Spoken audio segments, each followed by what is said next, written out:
Okay, so let's start. And I'm going to just put up a screen to help us all follow the meeting at some point in the meeting. But I hope everybody can see me and hear me. I'm going to mute all of you and unmute you later when we can have a question and answer session. But you'll see on the line we have, I hope you can see the participants. We have about 27 people.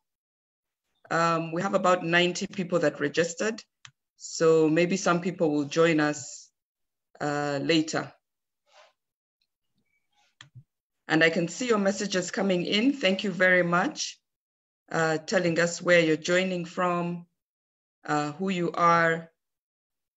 This live session is organized by Phenomenal Women Global, and we have some of our members online who will also respond and look at the questions. We have Lisa Sekaja, and we also have, I think, Charity. Charity should be joining us. So in case anything happens, like my network goes off, please just hold on for a few minutes. They will be the ones, the meeting won't end, even if anything happens to the network. Okay.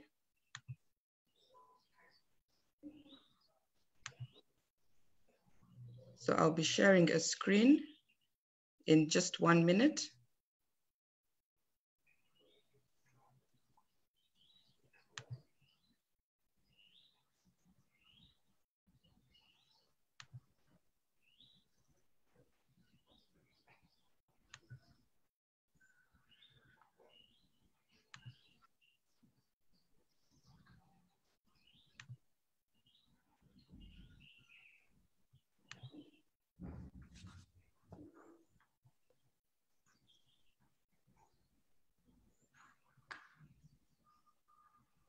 Okay, I hope everybody can see the screen.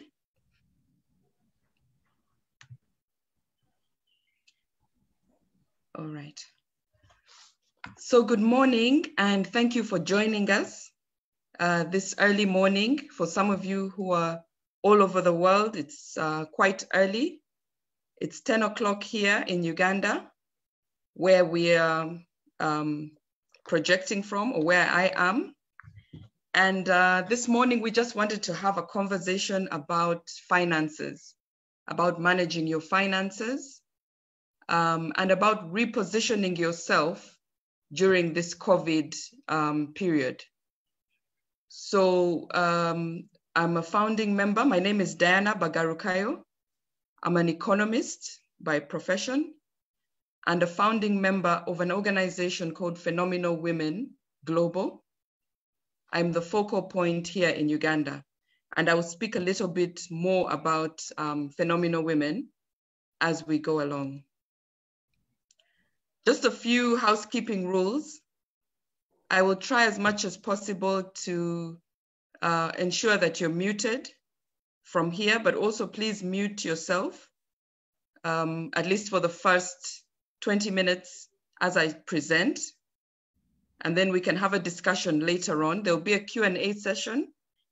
And I will take some questions that are coming in on the chat, as well as those that came in by email. You can also text any questions that you might have. And hopefully we can also take some speakers or some questions that people might have in the session. I want to just tell you a bit about myself because many of you don't know me. So just to put that in perspective, as I said, my name is Diana Bagarukayo. I'm an economist. I work for the World Bank, handling their education projects here in Uganda, in which they fund together with the government of Uganda. I serve as a founding member for Phenomenal Women Global.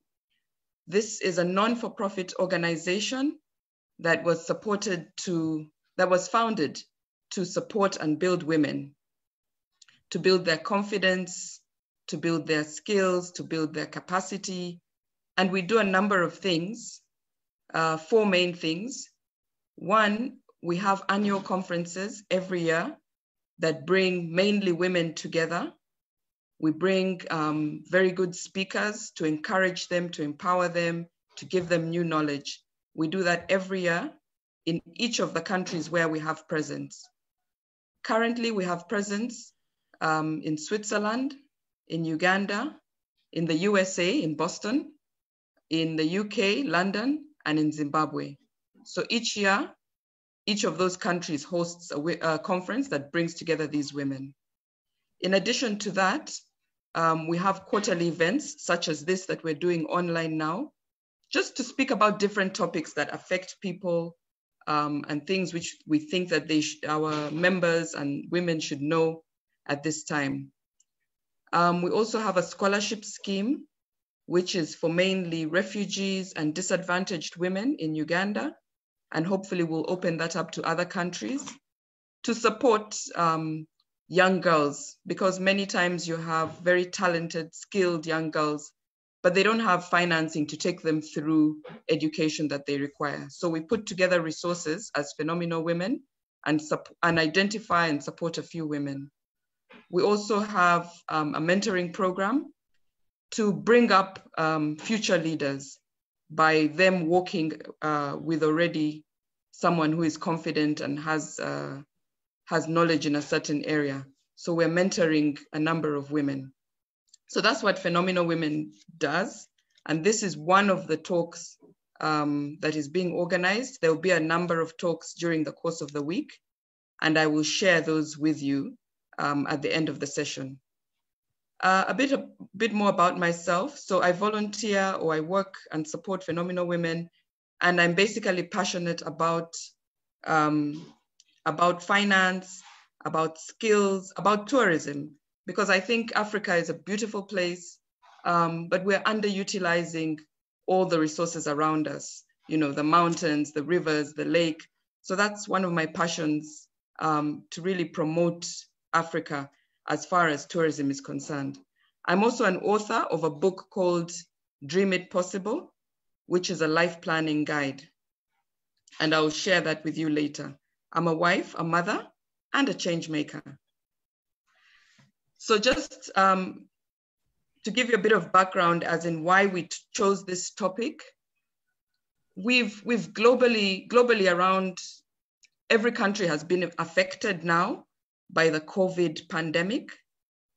In Uganda here, I think we've had about 198 cases, but I know that so many people have been affected in other countries.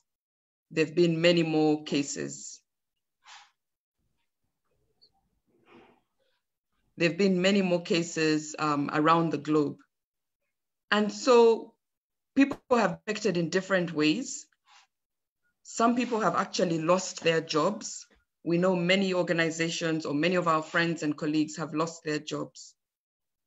Some people have not lost their jobs, but they've got a pay cut, probably 40% pay cut, or some are going to be paid when they go back to work. Other people don't have permanent jobs, but depend on gigs and, you know, income that comes in. And many of these have been affected. You know, we know the tourism sector, the hospitality sector, the entertainment sector. So it's a tough time for people in terms of financially, you know. Many people are not earning the way they would have been earning. So we thought, let's come together and just talk about money now. You know, how do we deal with our finances during this tough time? But also, how do we reposition ourselves for, you know, post-COVID, or as the town begins to open up, as things begin to open up, how do we reposition ourselves? So that's why we're talking about finances today. And just to thank all of you who logged in, you know, for joining this conversation. I think it's important. Some people already sent some questions, and we'll go through those at the end of the presentation.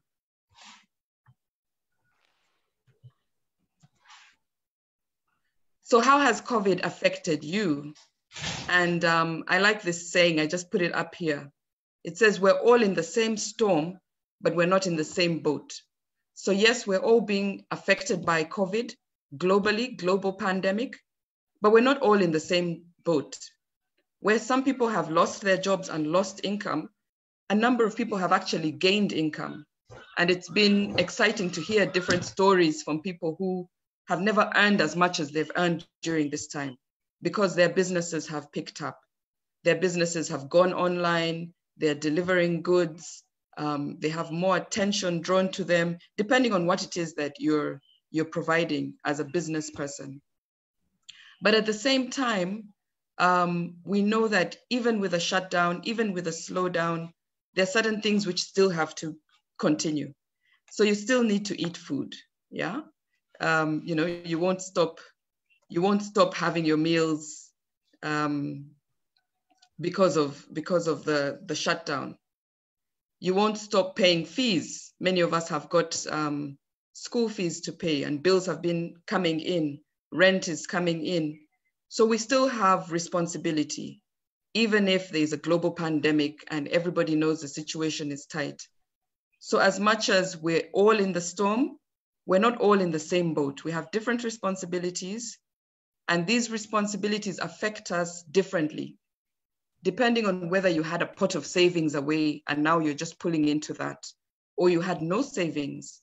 You know, how has COVID affected you? And we can discuss that. But COVID has also changed us in a number of ways. So yes, our budgets have been strained.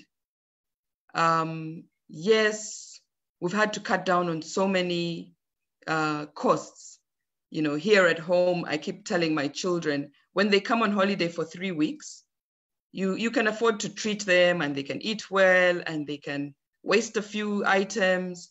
But when they're at home for 3 months, you can't keep up with some of their habits, you know, in terms of the quantities of food they eat or how much tomato sauce they use.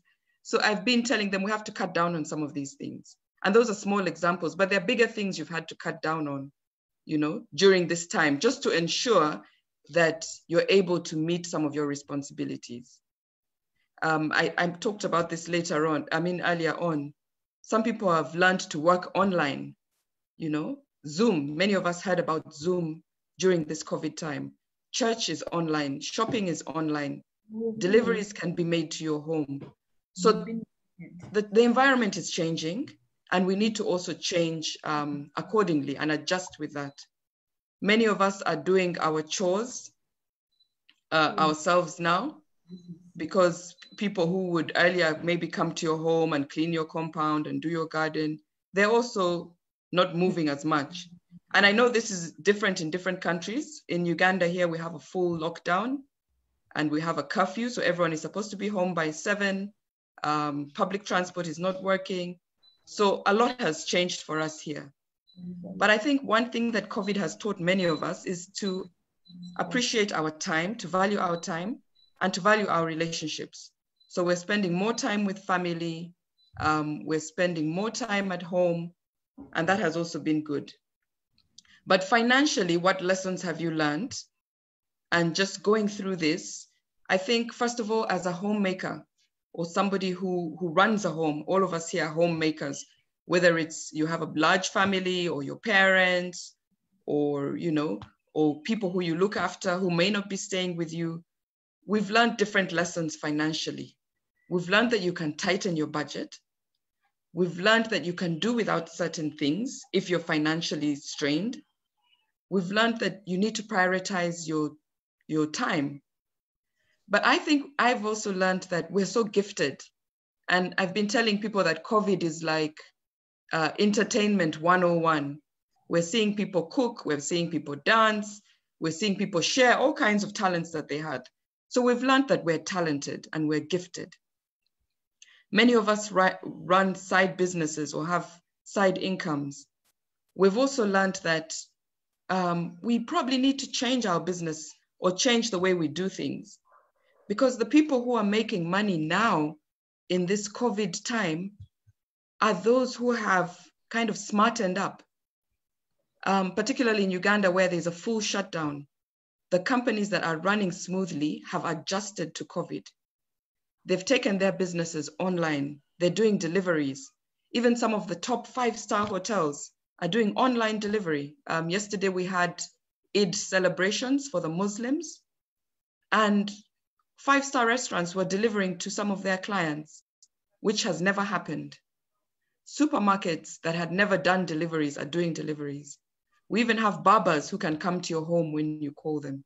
So many people have smartened up their businesses. They're promoting them online. They're using what's available. And for those who haven't adjusted to online, you know, I met a lady yesterday who owns a really, really big and great salon here. And I needed to have my hair done. You know, it's been in quite a state since COVID. So I asked her, are you open? Do you have some girls who can come to my home or guys who can come to my home and do my hair? And she said, no, we've closed. We'll probably open in June. So I asked her, what have you been doing all these, you know, the last 2-3 months? And she was like, no, we've been closed all these months. We're waiting for all this to end. So different businesses have reacted differently, but some continue to earn money. So my question to you as we discuss finances is, what have you done and how have you adjusted to COVID? Are you one of the people who are sitting on the sidelines and waiting for this season to pass? Or are you seeing how you can make resources during this time?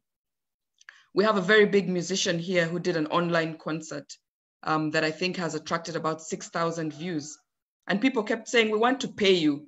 What's the number we can send, or what's your bank account number?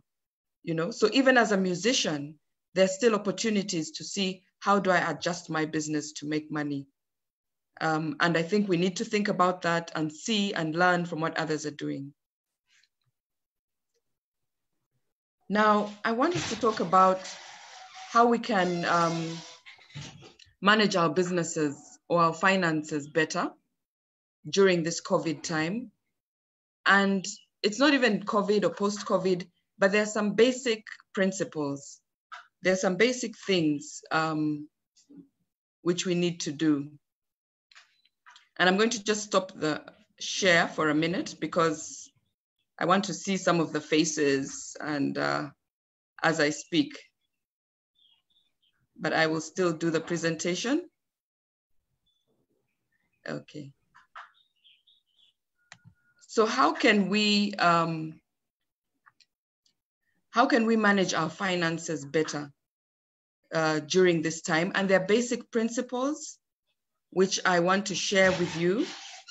And it's nothing new. It's not rocket science, but it's something that we all need to kind of get into our system and make part of our habit. And this is the issue of widening your income sources. Yeah. When we talk about money, there are 4 things that I normally like to talk about. We talk about income. We talk about savings. We talk about expenditure. And we talk about investment. And you don't need to be an economist, you know, to figure out what this is. Income, the money that comes to you from various sources, whether it's from your job, whether it's from businesses or investments or, you know, or gifts. So income is the money that comes to you. Savings is the money that you put aside, that you don't touch, that you keep. Expenditure is what you spend your money on. What do you buy? What do you purchase? What do you give away? All that is your expenditure. And your investments are the things that grow your money, whether it's real estate, whether it's land, whatever it is, those are your investments. So I want to just talk about those 4 terms, which as long as you have money, as long as you're still breathing, you should be looking and doing and you know, enjoying those 4 things. So let's just talk about talk about those 4 things right now. I hope everybody is there. Please thumbs up. I can see some of you on camera. Thumbs up if you can hear me well. Okay, great, great, great, great. Okay, so let's just talk about the 4 things. And I'm going back to the screen now that I've seen the faces. I just needed to see people. You know, speaking to yourself is crazy. So let's start with income, and let's talk about how we increase our income.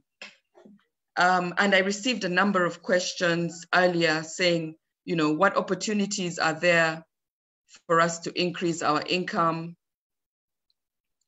You know, what do we do to increase our income? Sorry, I see a number of comments coming on the chat, and I'll ask Charity to look at those, because when I'm on the screen, it's difficult for me to read the comments as well. So let's look at income. How do we increase our income? And which sources of income do we have? For some of us, our main source of income is our job. For those who are formally employed, it's the place you go to from 9 to 5.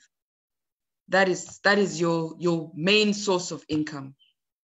For those who are not formally employed and are doing a business, you may have a main business or a main passion, something that you do. That is the main source of your income. And I've put it in bold because I know a number of you are formally employed and you're looking at your job as your main source of income. But there are other sources of income, and we'll go through those briefly. But let me start with your job. For those who are formally employed or those who run a company and you're the CEO of your own company, your job is your main source of income. And I've got questions saying, how can I increase my income because I'm formally employed, I work 9 to 5, I don't have time. So let's look at how you can increase your income first within your job. So I'm speaking to those who are formally employed now, and I'll go through the list to speak to everybody later. But if you're formally employed in a 9 to 5, yes, that is your main source of, maybe your main source of income at the moment, but it doesn't mean that you're stagnated there. And there are many ways that you can use your job to influence or to grow your income. So let's look at where you work. Maybe you work in a bank. Let's say you work in a bank, a commercial bank. So you're busy 9 to 5. But remember, your job is one of the things you do. When you're in employment or when you're in an organization, you need to make sure that you're networking. So you're networking because whoever you're networking with could be your potential client in any other areas. You know, if you're supplying eggs or you're supplying bread or whatever it is that you could, whatever extra thing you could do, your immediate clients are the people whom you work with. They're your networks. So don't undermine your jobs. I hear many people saying, no, I work 9 to 5, I'm too busy, I can't do anything. But don't undermine the place where you work. It serves you, it feeds you, it provides for you. So don't undermine that. Enjoy the network, make friends, but also learn from your bosses. I always tell people, imitate your bosses. They are where they are for certain reasons.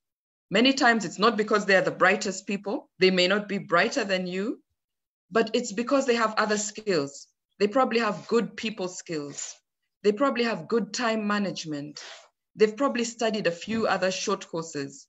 So while at your workplace, in addition to taking advantage of your network or getting to know your network, also imitate your bosses, get to know them, get to know how they work, what they do. Because should there be any opportunity for growth, you need to ensure that you're in the position to become the next, you know, if you're a teller, to become the customer service manager or to become the next in line.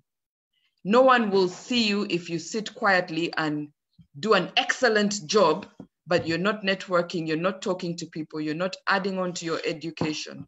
So for those in formal employment, I would say the way of increasing your income while you're formally employed is to ensure that you're networking, you're increasing your skills and talents while you're there, you're increasing your education. So should there be an opportunity for promotion, you could be considered. And that may not apply to all organizations, because some organizations, there's no opportunity for growth. But if your organization has opportunities for growth, make sure that you're placing yourself strategically. And if you're not able to get growth in that organization, change organizations. Many times you're appreciated elsewhere, not where you are. If you've worked for 5 years in an organization and there's no opportunity for growth, look for another organization where you can grow that would give you that promotion and probably give you an increased income.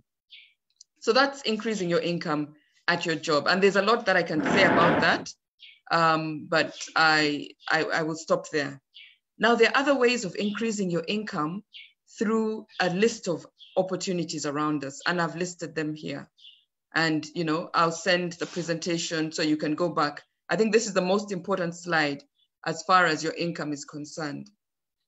Many times we have skills that we don't know or we don't utilize.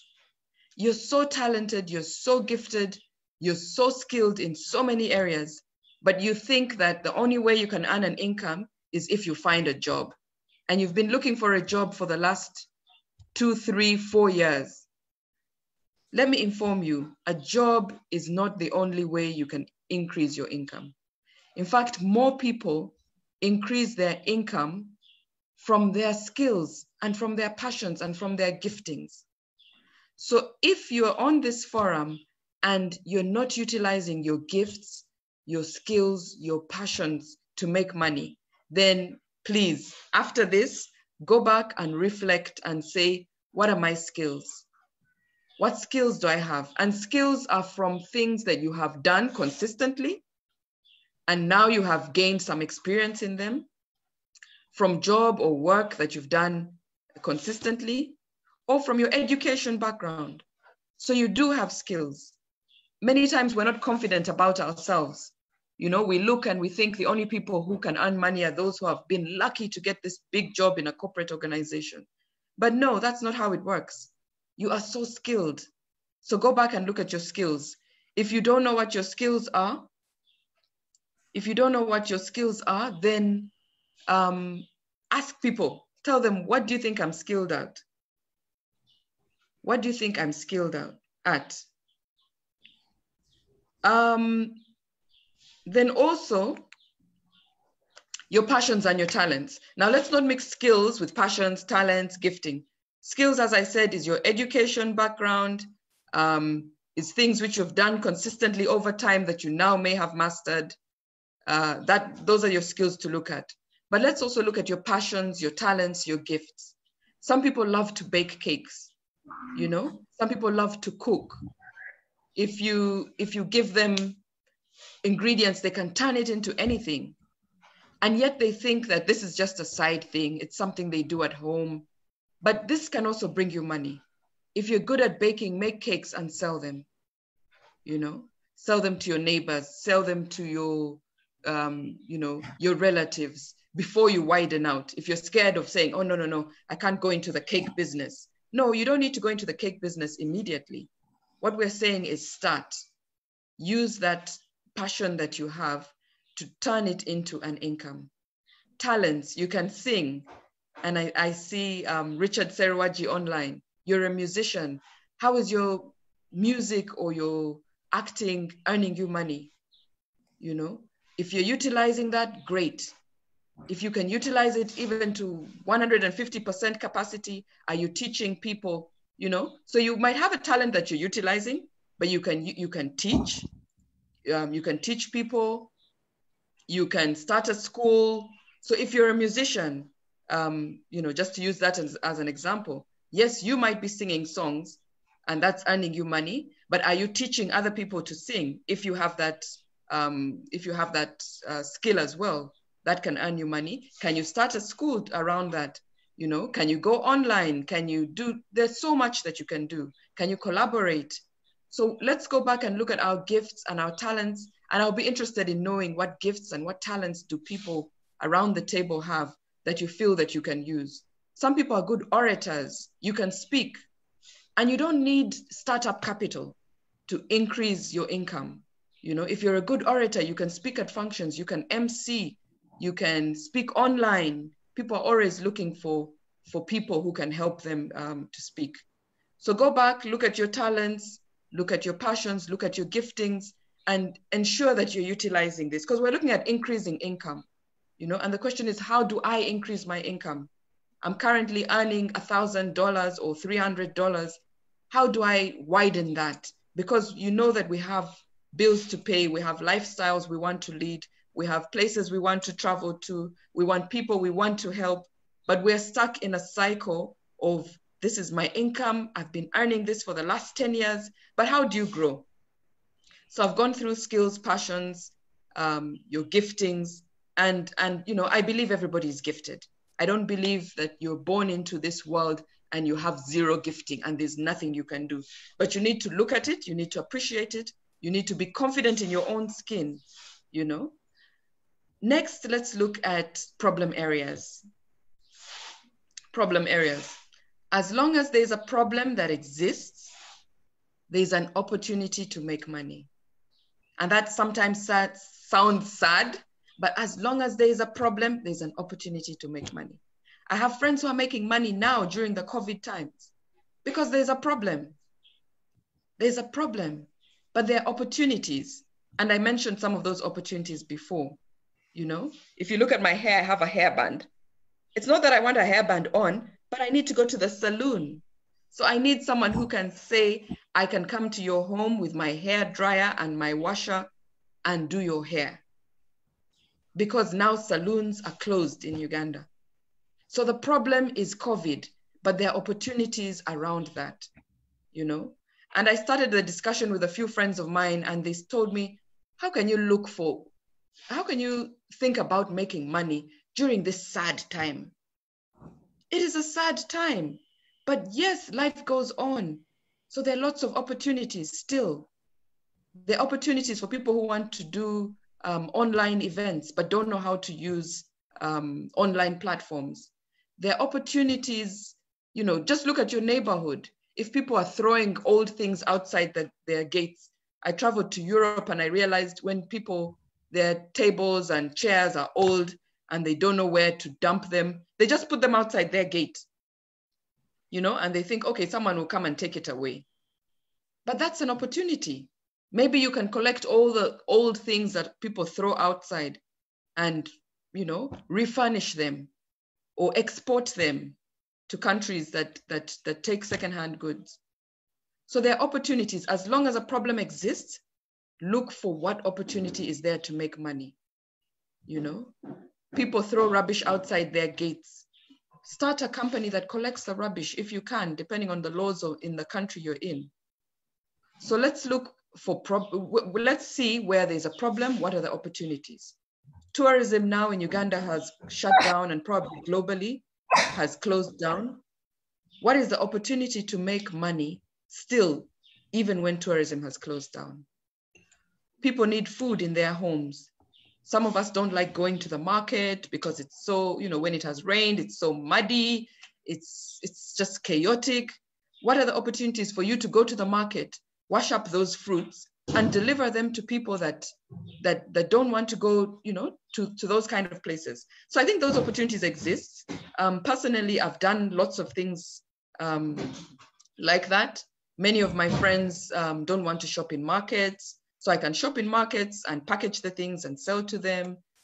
Many people don't want to cook food, so there's an opportunity to cook and deliver food to people. So wherever there's a problem is an area to look into and to see how can I make money and how can I increase my income from this area. One of the issues that people always say, or that some of the people who send questions say, is they don't have energy to do all these active runaround businesses. then many times they say, okay, no, I'm fully engaged right now in my business or in my job. I don't have the time. So what are the passive investment opportunities that are available? And I've tried to put down some of those that I think are passive investment opportunities. I'm watching my time as well because I want to give people time for questions. So let me just go through this slide quickly. Some of the passive opportunities that I know of that can grow your income are securities. So we can look at their treasury bills and bonds. I'll not go into those right into details, but those offer you an average of 10%, 10 to 15% growth in your income per annum. So if you have some money aside, if you have $100 or $1,000, you could use it and put it on a treasury bill or bond. And at the end of the year, that will grow. Some of these you have to save for 3 months, 6 months, a year, or 5 years. But if you're a busy person and don't want to get actively engaged in a run around business, you can look at treasury bills or bonds as a way of saving. You can look at unit trusts. Again, I'll not elaborate on this, but many of the insurance companies have unit trusts. You put your money aside, the money that you've saved aside, they will do the runaround and invest it for you. And at the end of the month, or even on a daily rate, it will grow. So it will earn an interest on a daily rate. So unit trusts are available. You can find out more about that. You can contact us, but you can also contact your financial banks to ask about that. Real estate, if you have invested in real estate, then again, that's a passive income opportunity. You just need to collect your rent at the end of the month. And all these opportunities that I'm talking about, you can look at them as at your level. So don't say, no, I can't afford to get into real estate. I don't have enough money. Real estate ranges from a 1 room, with a toilet outside that's not even self-contained, to a hotel or apartments, depending on where you are at the moment. Many of us now, we have Airbnb in our spare bedroom in the house, or when the children are in boarding school, we use our spare bedroom to earn income from Airbnb. So when you see real estate, don't get scared and say, oh, that's not for me. You might have a village home or a cottage, which you can pimp up and offer to people, at a discounted rate during the holiday time. If you know you're going to spend your holiday in your country house, then offer your townhouse up for rent for, a month or 2. So there are opportunities for real estate at different levels. Right now for us in Uganda, what is trending is the smaller accommodation, 1-roomed units, because many of the people now who are looking to get accommodation are young people who have just graduated.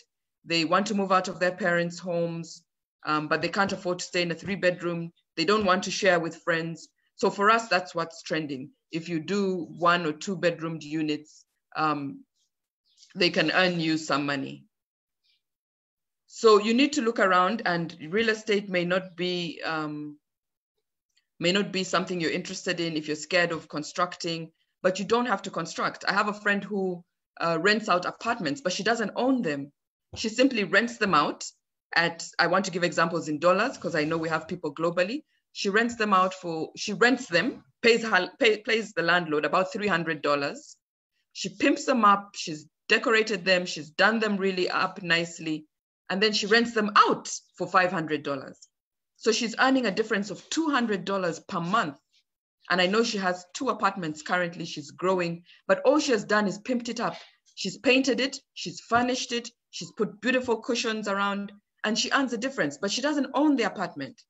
So real estate, there are lots of opportunities. Other opportunities that exist in many of our countries is agriculture. The people will always want to eat food because that's something that we have to do. And in Uganda, we are blessed to have fertile land. If you throw seeds outside, give it 3 months, you'll be harvesting. So, I will encourage people to look into agriculture. And you don't need to have 10 acres. You don't need to have, we have examples at our Phenomenal Women Conference last year. We brought someone who told us she has 50 decimals of land. And from that, she earns so much money. because she has one cow, she's doing biogas. So she doesn't pay electricity. She's from the cow, that same one cow gives her manure, and she packages that and sells manure. She has a vegetable garden, she has eggs, all on 50 decimals. 50 decimals is 1/8 of an acre, I think. So there's opportunities to have a vegetable garden, to begin growing herbs, package that well, sell vegetables, sell herbs in your local supermarket. I'll move on from that. How do you increase your income? Look at what the basic requirements are. Basic requirements of man, which you learned in school: food, clothing, and shelter. So look at those and explore opportunities. I'm running out of time, so let me just go on to the new opportunities that have probably come up now with COVID. People have learned that they can do a lot more online. So the e-commerce is an area that we need to look at. E-learning. So after COVID, I anticipate that these will be areas that people will be more willing to invest in, but also to utilize. So you who's looking at investment, look at e-commerce, look at e-learning, look at providing essential services to people. And then lastly, also psychosocial support. We know that people are at home, they're alone, they're going through things mentally. How can you provide psychosocial support? Yes, as we can provide it free to our friends and to our family, but if you have that gift of speaking to people and comforting them and providing hope, then you can do psychosocial support. And this can even be done online. Some of my friends are providing psychosocial support online. You call a number, you pay something, call a number, and they'll talk to you for an hour just to comfort you and to inspire you and to give you hope to take you through this COVID time. So those are the variety of opportunities that I thought I would present on ways that you can increase your income, whether you're working currently or whether you're not. How do you find out more? Please thirst for knowledge. Thirst for knowledge. I'm one of the people enjoying watching series during this COVID time, but it's not the only thing I'm doing. I'm reading great books. I'm researching, I'm networking. We need to look at the people who we spend most of our time with. Network. Don't spend time with people who don't add value. Yes, they make you happy, they make you laugh. Spend time with them over the weekend or during your free time, but ensure to tap into networks. And we're lucky during this COVID time, there are lots of Zoom. You can go to the Rotary meeting, even if you're not a Rotarian, you can attend all kinds of talks as long as you have access to Zoom. So network, change your environment, find out what's happening, but also speak to experts. Personally, I love finance, it's my passion. So, I can talk about finance. Whatever area you're interested in, whether it's agriculture, whether it's tourism, look for the experts.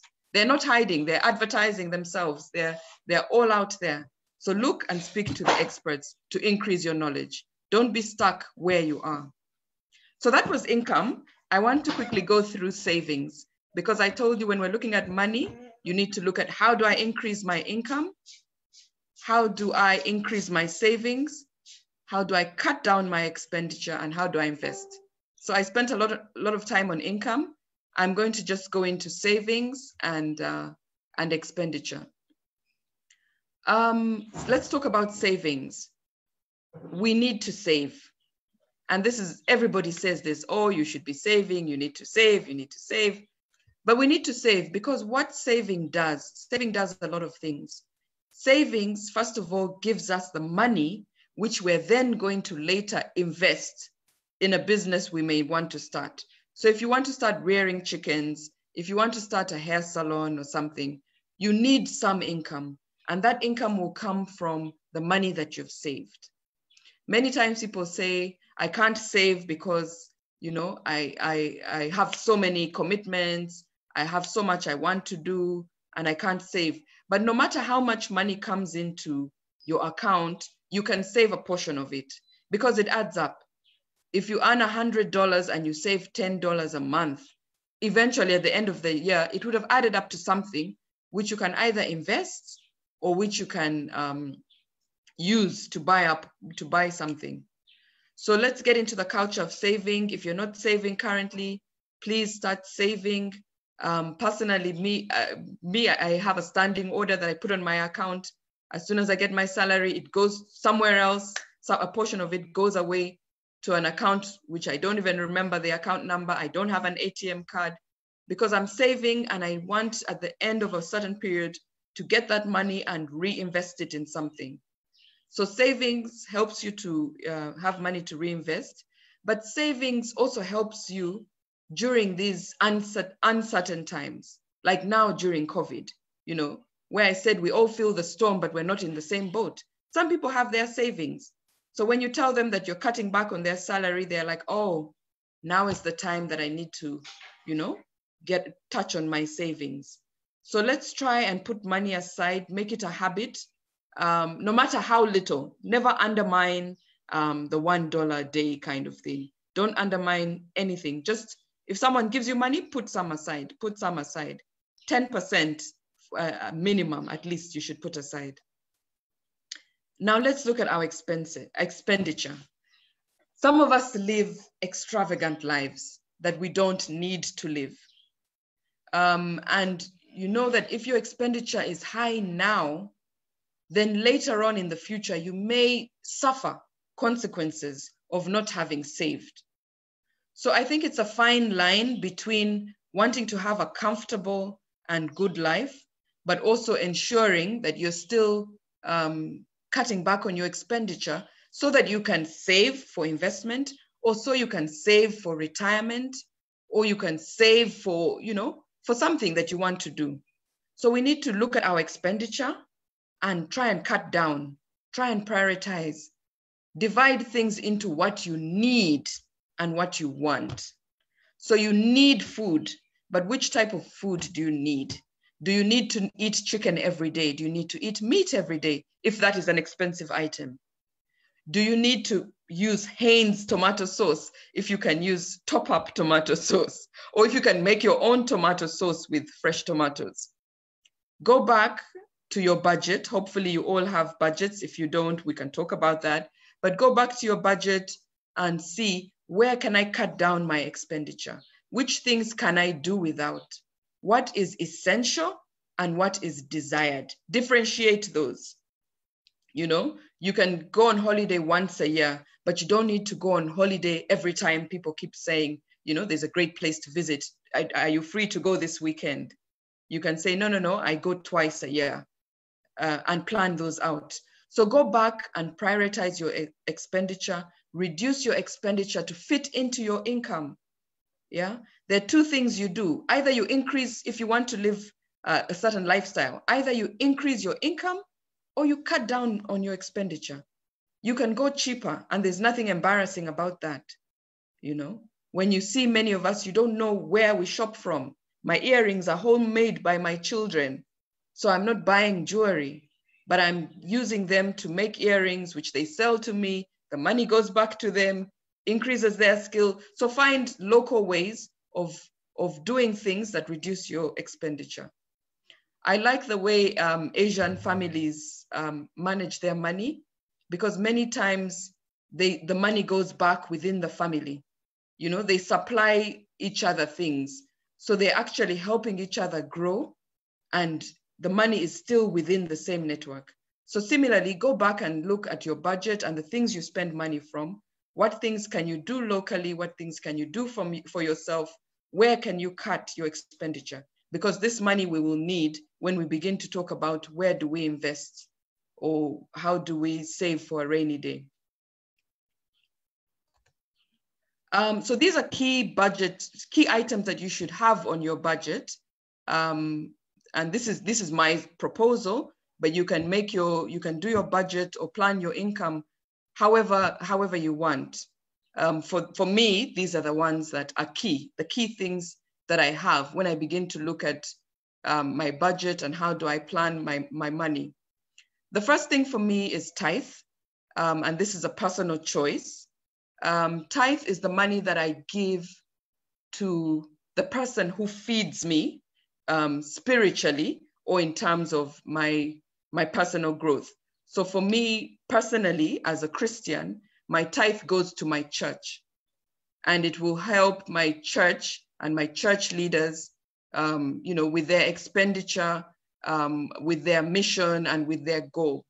So for me, that's something that I take off 10%, and I know this is money that my money is money that God gave to me, and I take off 10% and give it back to God, or give it back to the church or church leader or mission. Different people do different things, but it's the same way that you can look at if you have a visitor that comes to your home and they've brought you sugar and bread and they've come to see you, whether you're sick or whatever. When they come to your home, you don't just say, thank you for the gifts that you've given me, see you later. Most times they will sit in your home and you will then offer them a drink or something to eat. And you're giving them this, not because you need to pay them back, but it is just in the spirit of gratitude. So that's the same way I see tithe. I have been so blessed and God has given me so much. So I give a percentage of it back. And that is one of the key things on my budget. Another key driver on my budget is, and which I would like to share with you, is savings for a rainy day. Yeah. And some people are always teasing me and they're like, you save for a rainy day, but that rainy day hasn't come yet. That's okay. You save for a rainy day, and it's not a large amount of money that you need to save. As I said earlier, it could just be $1 a day. It could be $10 a day. But should hit the fan, should shit hit the fan, I will probably be less stranded than someone who didn't save for that rainy day. So if you save $10 a week, that's $40.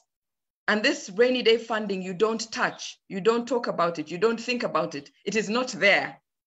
But if anything happens, you'll be like, oh, yes, for the last year or two, I've been saving $10 a day or $10 a month.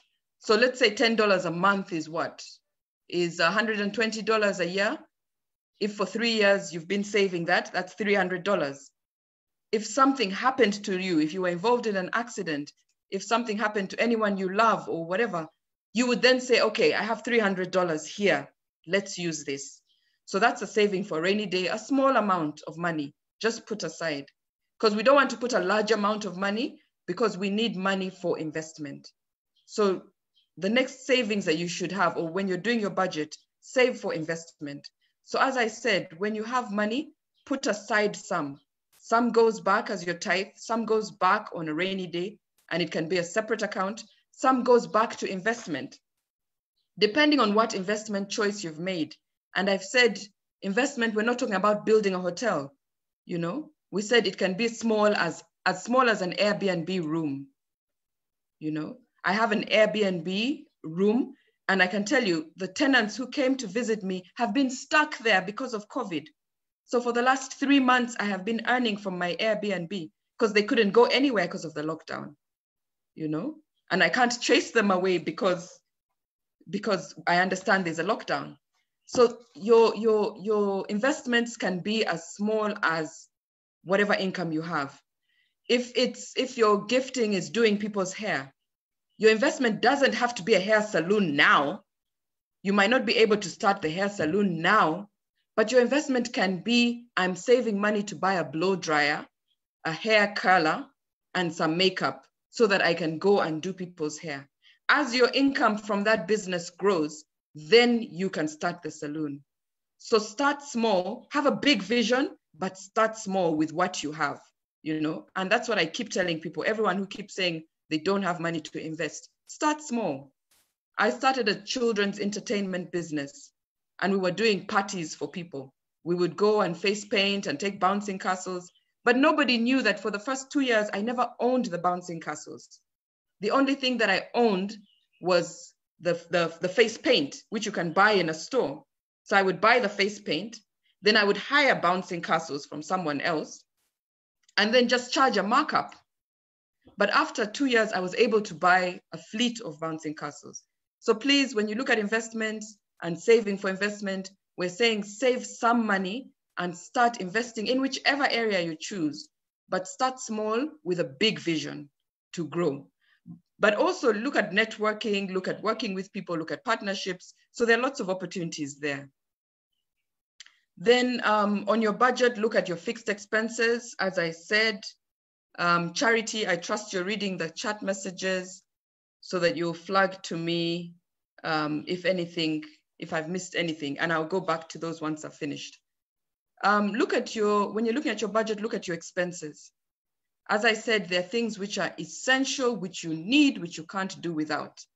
Food, housing, your utilities, probably school fees, transport. Those are the essential, maybe some clothing. All the others are additional. All the others are luxury. So you have to make a personal choice to decide, what you want to do. And please, this doesn't mean that you strain yourself and you're moving around miserable and all that. No, add things you love, add things which make you happy, but also ensure that you cut down your expenditure if you want to save for that great idea, for that big project. So if you don't have to eat frankfurters or expensive sausages, leave that out, save that for Sunday when you have a big brunch, So look back at your expenditure and see how you can cut down. Okay, we're about to end here. What do you do if you're over indebted? Because some people have come to me and said, I like everything you say, it's very useful, but I'm head over heels in debt. So I don't think I can save now. I don't think I can invest now. Thanks for your presentation, but it's not for me. So what do you do if you're over indebted? And these are a few things that I would think of. If you're over indebted now, increase your income using what is available. Using what is available. If the only thing available is your mind, if the only thing available is your tongue and you can talk, have a speaking engagement. If the only thing available is your hands and you can, make something out of it, you can bake a cake, you can dig, whatever it is that you can do, use what is available to increase your income. So you're working in a job 9 to 5, you're over your head in debt, find opportunities to increase your income using the examples that we gave earlier. So as long as your brain, your mouth, your legs, your hands, as long as you have that, you have opportunities. And if you don't have ideas, look for knowledgeable people, look for knowledgeable networks, get out of your comfort zone, get out of your same circle of 5 friends who you're comfortable with. If you're over indebted, what do? Decrease your expenditure, cut back. You can't be over indebted and you're living a 5-star life. Cut back on a few items so that you can free up some of your money. Cut back on the kind of TV, you're watching. We have different packages. Some of us have the full, do you call it a bonnet or whatever? We have the full 100 channels, which you pay for, I think at $100 now in Uganda. But then you also have the one where you pay $10 and it gives you 10 channels. So maybe you need to cut back and over the weekend, buy a DVD of a movie you want. So decrease your expenditure. But also if you're over indebted, come up with a development plan, a payback plan. So it depends on who you're in debt with. Currently, some of the banks are giving a 3-month relief. You can go to your bank and negotiate. If you expect to get more money later, when some of your investments have come through, speak to your bankers. If you're indebted with family, speak to them. So speak to the people you're indebted with and see if you can negotiate or develop some kind of payment plan. But if you're taking loans or borrowing money, ensure to borrow money that you can afford to pay back. So if you're going to the bank and you're borrowing $10,000 and every month you have to pay $1,000, ensure whatever you're borrowing for, you will get at least $1,000 back.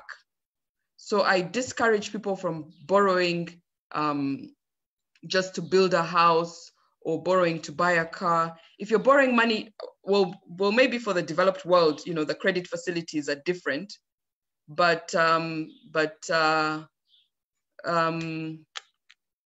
sorry. Yeah, I'll read the messages later. I'm sorry, I'm about to finish. But if you're in a developed world, they have more credit facilities. The financing may be different. The interest rates may be different. But here in Uganda, we're paying 18% on loans. So you need to be careful what you're borrowing for. If you're borrowing to finish your house, then ensure that you're also earning money elsewhere that can cover that so that you don't get into a crisis. So let's learn to develop a payment plan even before you go to the bank to borrow money. Now, if you're in a good place, and I know many of us here may not be indebted, so we're like, that doesn't apply to me. You're in a good place. You don't have a loan that is straining you. You have money in your savings account. You have money in your investment account. If you're in a good place, that's great. But you still have opportunities to do better, So many of us are comfortable with our average, but if you read John Maxwell will tell you average is the top of the bottom. If you're average, then you're first class from the bottom. So why not be on top? So if you're doing well and you have some savings, you have some money to invest, go ahead and grow. Aim higher. Aim higher. Nothing stops you from being Zuckerberg. There's no monopoly on wealth. So aim higher. Don't be so stuck in your comfort zone. If you have money to travel once a year and you're retired, aim higher. You can travel twice a year if you have the time. So if you're in a good place, my message is you can do even better, aim higher, but also be a good steward. So if you're comfortable, if you have been blessed, if you have some resources, it's not for nothing. It's not for you to just be comfortable and be happy and look out of your window at your neighbors who are struggling and wave at them and say, oh, sorry, guys, I'm lucky I've just tapped into my savings account. I'm so sorry to hear you don't have food. No, if you are blessed, then bless other people. Be a blessing, because all that could change. All that could go away. So be a good steward of what you have. Manage what you have well, and don't take it for granted. I like this saying that says, be careful.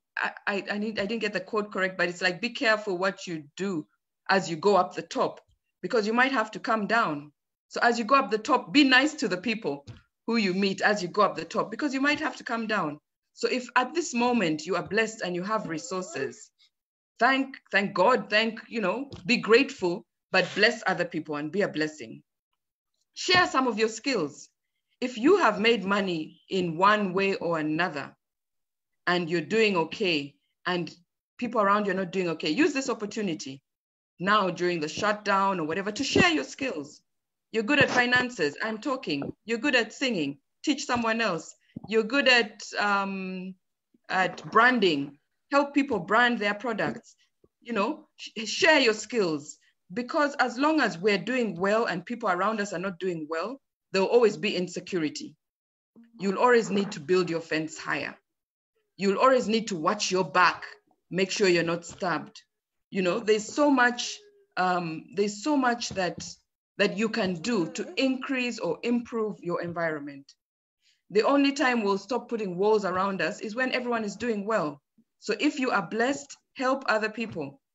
And it doesn't necessarily mean you start an NGO, but start from wherever you are. Start with your neighbors, start with whoever, so that you surround yourself with better people. And if you're in a circle and you're doing better than the people in your circle, then you have homework to do.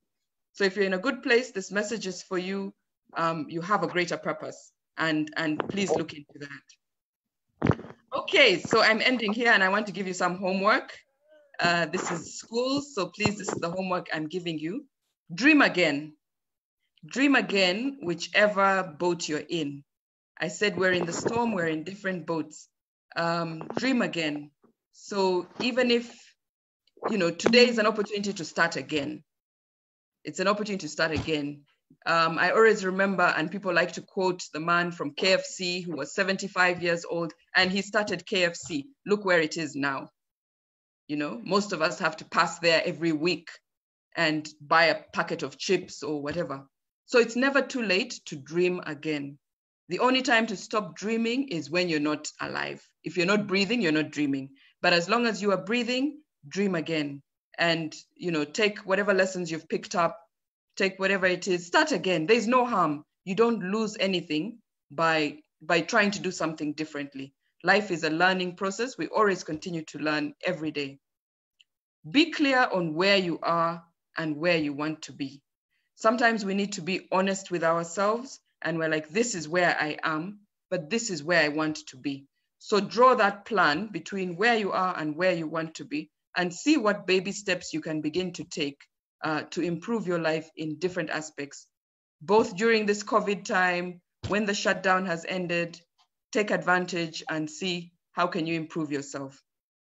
Review your budget today, not tomorrow. Don't get off this Zoom call and get on another Zoom call. Go back and review your budget today and say, what am I cutting down on my expenditure? What don't I need? How am I going to increase my savings? Which income opportunities do I want to take advantage of? So develop a plan. Lastly, I run a mastermind, a 4-week program, which is called Dream It Possible.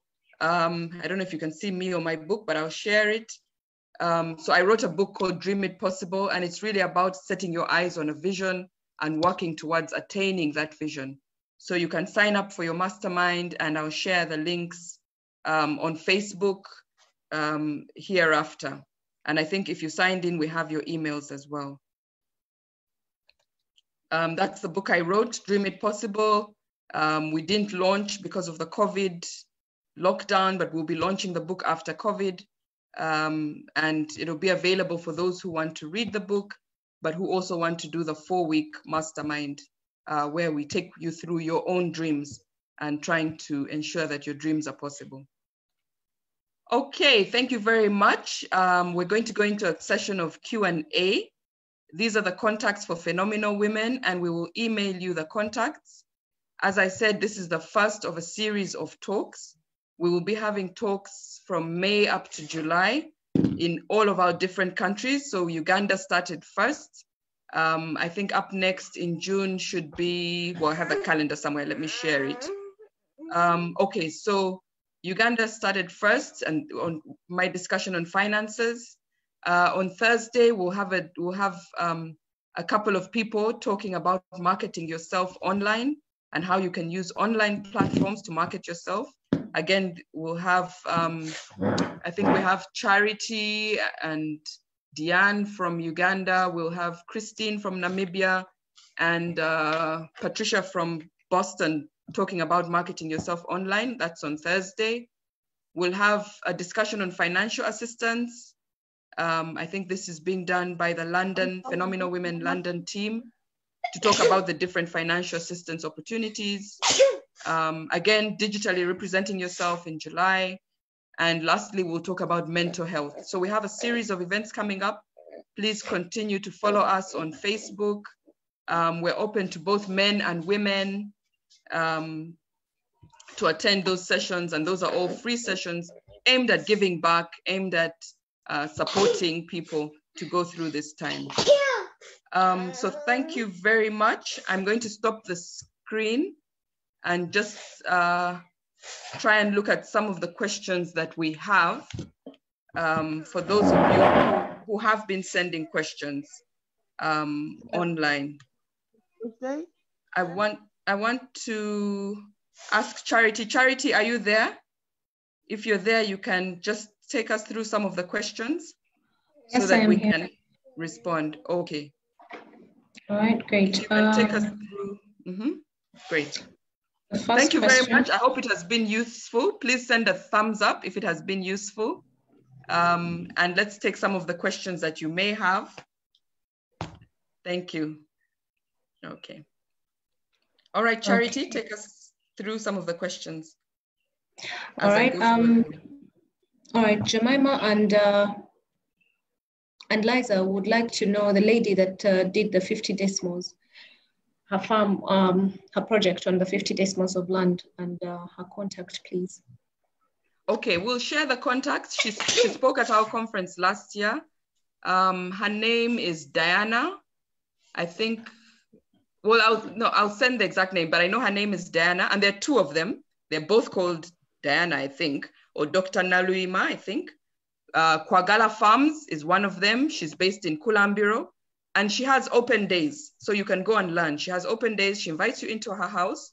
I think she charges like 20,000 to take you through a tour. So again, she's increasing her income through that, but she takes you through a tour and shows you all her facilities and what you can do. So we'll share the links online but you can look for Kwagala Farms as one of them. The second one is on Entebbe Road. She also, I think, has an acre, and she's put a farm school as well. So yes, we'll share those contacts. Thank you. All right. Jackie Batanda said she loves the key budget drivers, and she also has a section for giving, which goes to philanthropic initiatives. That was just a comment. Yes. Okay, great. Portia is asking, do you have any template copies of budgets that she could use, or recommend a website that she can go get a template for? Okay, so there are lots of free templates that are available online. I think there's one called Budget. Should be Budget. I'll cross-check the applications. I think they're even available on the phone. But let me cross-check the particular templates, because I develop my own templates which suit my expenditure, and we can also share those with you. That's something we do in the Dream It Possible Mastermind, is to do the budget and share a template. So we can share links with you after this chat on a couple of formats. Okay. Also, Portia, by the way, just for a starter, as you wait for Diana's more, detailed budget, so to say, there's one on your Excel sheet on your computer. There's a budget planner. When you open Excel, one of the things that they offer is like a budget planner. The only difference for Uganda is that it counts everything in dollars, so you just need to switch it up. But if it applies to you for dollars, then you can use that also in the meantime as you get prepared. Another question, template copies. Okay, this is just a comment from Jackie Batanda. In Uganda, people can look at options of investment clubs and savings and corporate organizations, which often give better rates than what banks give. That is one way of getting cheaper loans. There's an expense list she got from Sue Oman, which she will share with Diana, and Diana can share it with everyone here. It helps one really think through their expenses. Also, one can look at options of professionals to help them deal with the underlying issues that affect their relationships with money. Diana, I don't know whether you have a comment. Yeah, I think if I got it right, she's going to share a template with us. She's going to share some information. I think she has already done so. She said somewhere that she had done so. So just to know. Okay. Catherine Tumusime says she'd like to increase her income by providing psychosocial support. Any leads on experts that can provide mentorship? Thank you. Okay, and that applies, sorry, just a minute. That applies to Marilyn Dunning. She also would like the psychosocial income, please. Okay, so one of the things we do as Phenomenal Women, and for those who are not members, I would encourage you to join, or at least, to join and to begin following us. So one of the things that we do, we bring women together. And we're all women from different, some are business people, some are professionals, of different backgrounds, different lifestyles, different countries. As I said, we're in different countries. So we bring women together, and through this network, we're able to meet and interact with other women. So we run a mentorship program, and we'll send you the details. So if you sign up for a mentorship program, then we'll be able to match you with somebody who may have your same interests or be in your field as well. So do sign up for the mentorship program, but do also join Phenomenal Women to meet a network of different people. So that's what I would say. I don't have a recommendation per se. I have a friend of mine who I think should be online, who provides psychosocial support. And I can share, with her permission, I'll share her link as well. So she's doing that now. Fortunate, she must be online, I think. So we can share the contacts. We're taking note, and we will, after this, we will share a few useful links for people. But join the network, because networks enable you to meet other people as well. Okay. Any other questions? I'm sorry about that. The other question, please give details of the mastermind. How much is it? How much will the mastermind be for 4 weeks, for the 4-week course? Okay. So the mastermind is 4 weeks. Now with the slowdown, we're running it. We're going to run it in June online because we can't meet up, and it's 400,000, which is like what's that? I don't know, in dollars. That's like $100 maybe for the 4 weeks. So people read the book, and we discuss and go through the different steps in the book, and we do this in groups of 10. So I will post a flyer on the Phenomenal Women website as well, just to let people know about that mastermind.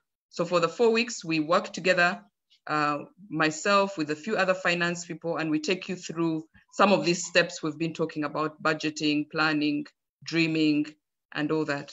So it's 400,000 and for 4 weeks online. When the shutdown ends, we also have a physical meetup. Okay, thank you, Dana. Angela Namakula says that it has been a very insightful session. Thanks, Diana. Jackie Batanda confirms that she has sent the monthly expenses to you and Lisa. Okay, great.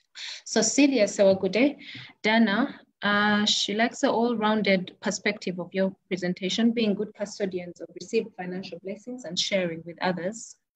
That is the less fortunate. Commentary still. Shana Johnson says this is very helpful.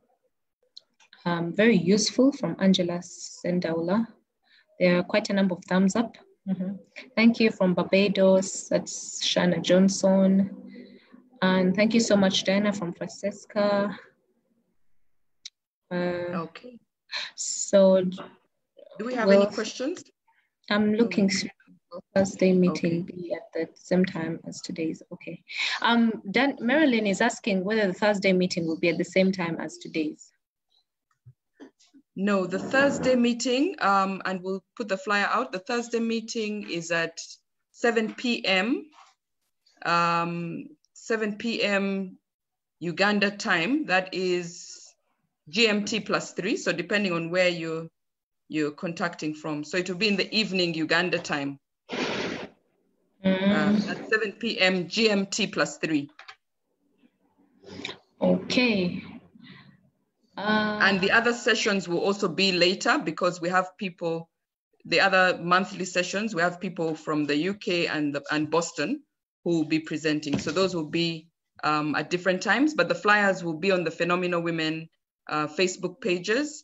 And there are 2 Facebook pages, 3 at the moment. Phenomenal Women Uganda, then there's Phenomenal Women Global Geneva, and Phenomenal Women Global Boston. So 3 pages, but we shall put all this information on all the pages. And I'll also email everybody who has logged in, as we have your emails. Angela Sendaula says, how do we join? I'm not so sure whether she's asking about Phenomenal Women or the mastermind. Okay. But I think it's a mastermind because her previous question was details on the mastermind and how much. So I think how do we join entails the mastermind. Yeah, I'll send you the link. I'll send you an email with a flyer and the link for the mastermind. And then for Phenomenal Women as well, we charge a small membership fee, which helps us with our administration. It differs per country, I think between Geneva and Uganda, but we can post this information. You just send us an email and we've sent our email contacts. We can send all this information on membership so that once you're a member, everyone has access to the Facebook, everyone has access to the free series, but our members are the ones who have better access to the networks. Plus, we meet more often, we discuss often, we support each other. So we'll email you that information. Okay, Nelly Makode was asking, how do we sign up for the mentorship program? But I think Liza gave an answer on emailing info@phenomenalwomenglobal.com for membership, and partnership, for membership and mentorship program, sorry. Okay. And the beauty with the membership program is because we're a global network, so you can be mentored by people in your country, or you can be mentored by anyone else all over the globe.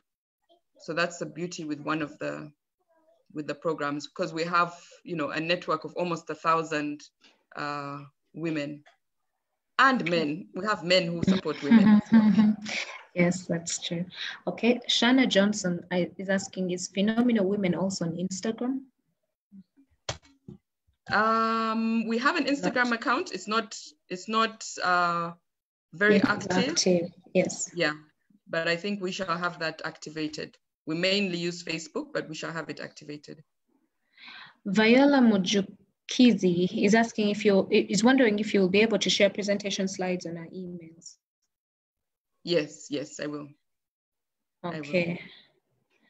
Send me the form to join the network. Okay, thank you, Dana, and thank you for assurance that, okay, this is from Moses Bimwase. Thank you for the wonderful presentation, Dana, and thank you for the assurance that men are welcome here, seeing as we are the minority here. Statistics show that most startups do not survive beyond 1 year, which is a challenge. We may need your views on how to sustain the startups in future presentations. Okay, and I can even answer that just very quickly about startups and them not being a year. What I've realized is that many times why startups fail, I mean, it's many issues, there are many reasons, and we can look into that and probably even organize a discussion on that. But one of the reasons why some of the startups fail is about consistency. It's, you know, you not persisting on something that you've set out to do.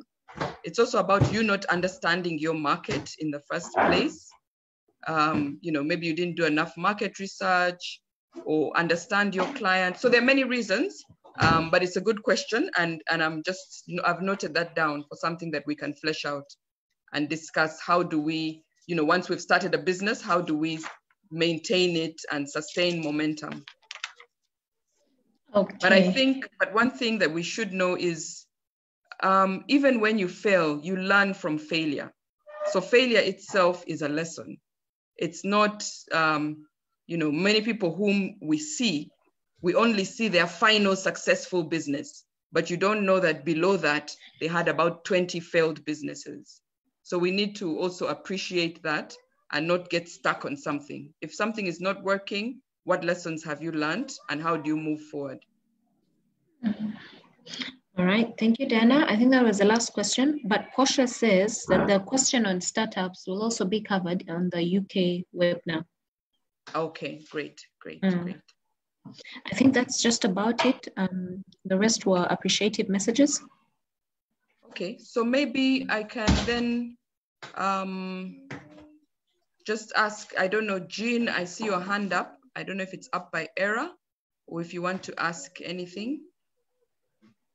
If there are any more questions before we wind up on this session.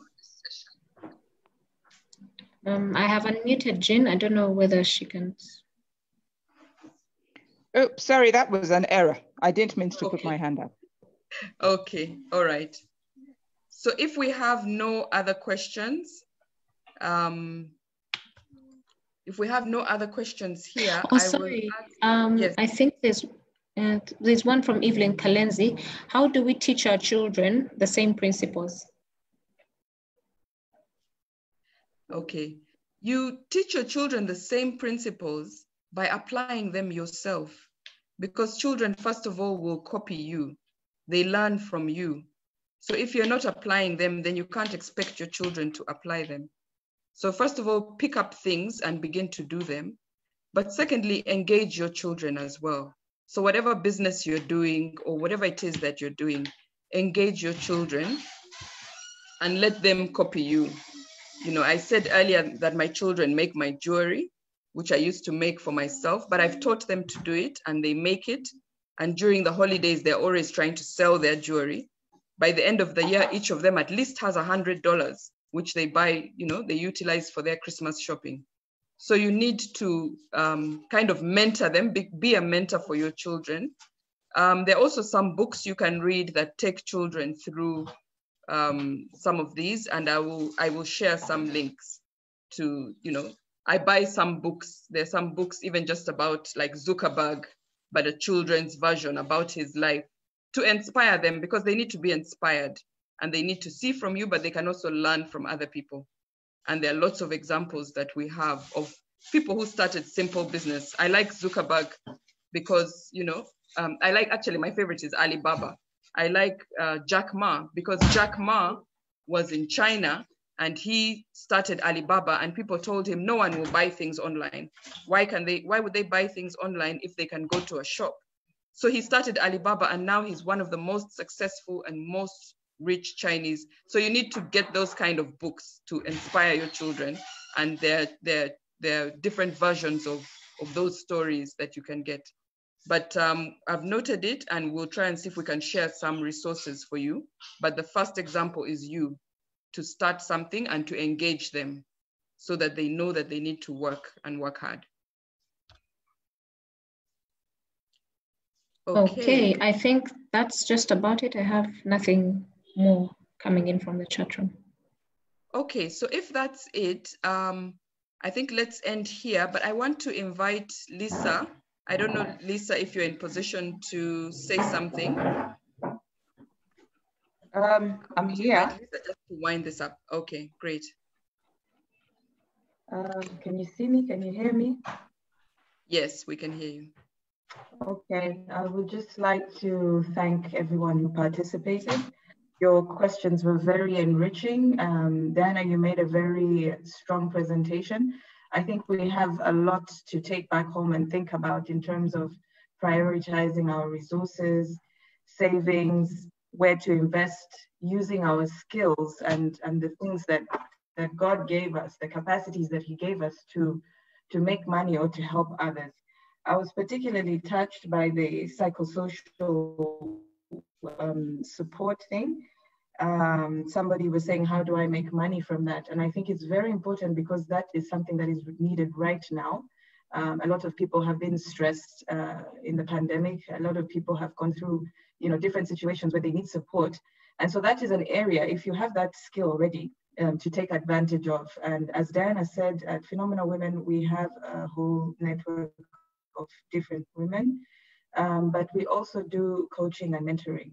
And so please drop an email so we can see who to match you with, because I think it's very important to have some kind of coaching on areas that you want to build on. And I myself have been coaching people during this lockdown. Some people want to start new business.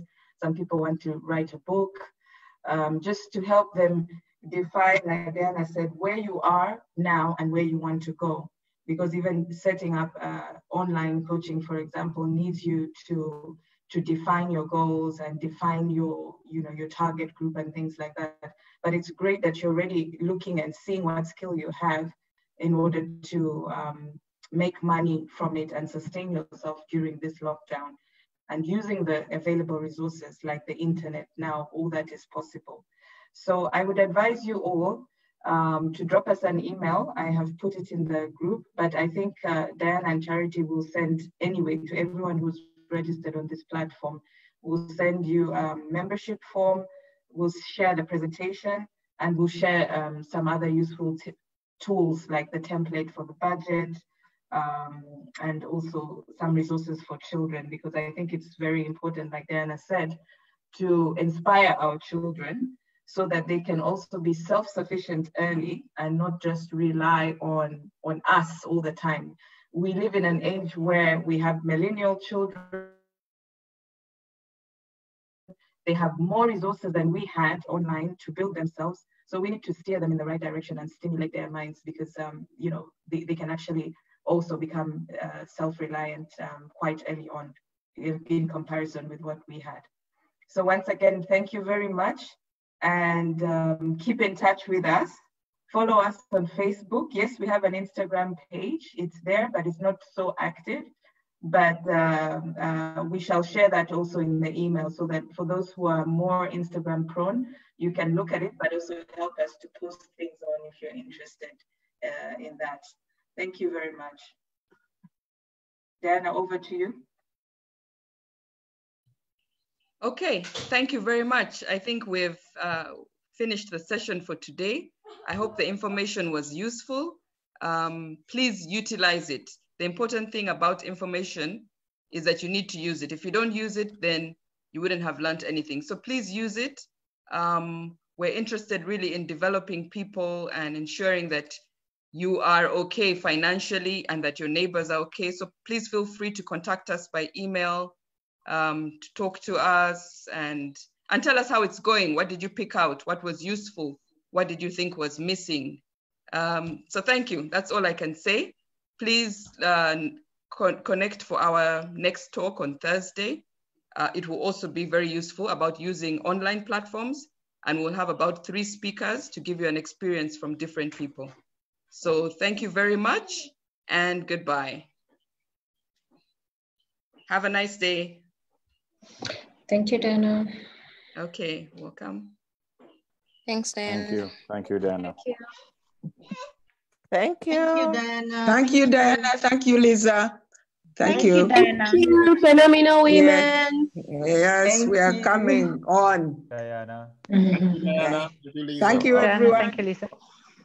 Thank you, everyone. Thank you. Thank you. Phenomenal men. Start one. We shall do a phenomenal man, definitely. Start one for men. We're starting a phenomenal men.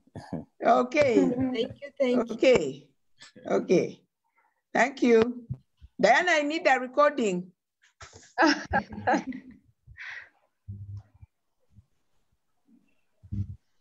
The recording will be available on, I think we will put it on Facebook and YouTube.